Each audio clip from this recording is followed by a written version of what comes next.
Tää on mitään tietoa sille, että nyt tuntuu, että... Ja just toi Paula. Ja mä en tiedä, tuleeko se 90 voitto.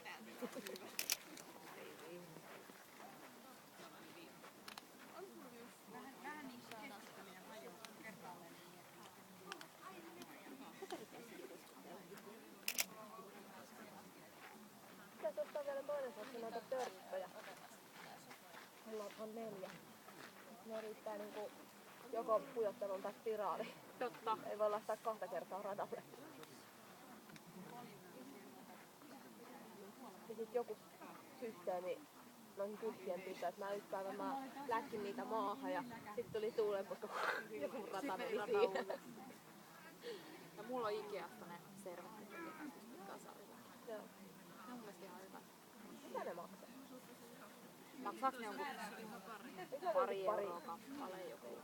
Mun mielestä ne on aika näppärät, kun niinku, ne vielä mulla ainakin mahtuu, että mä oon ostanut Ikeasta semmoinen niinku kannellisen muovilaatikon. Ne saa just kaikki sinne näppärästi ja sit sinne vielä noi kyltit, niin ne on niinku kaikki sen samassa laatikossa aina. Viehän ne toki tilaa. Joo. Mulla on tällä hetkellä, mulla on kaikki koirien treenitavarat melkein autossa. 9 minuuttia. Ei mene niin pikkuisen. Tässä on 2,5 saa teillä töitä. Mitä se tuli sitä videoa. Okei. Jotain semmoista menee. Sun onneksi mä hukasin eilen, että mulla on kameralautat pattereita.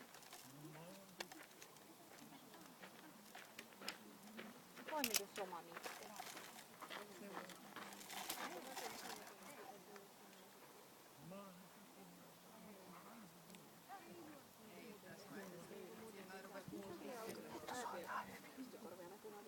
Se on tosi iso toi koira. Se on kyllä tosi no. Miksi mies voi sulkea noita kylttiä? Onko jotain mokassa? Ai jaa. Se oli joku ulkomuoto. Toivottavasti vaan noilla ei rotu pääse siitä.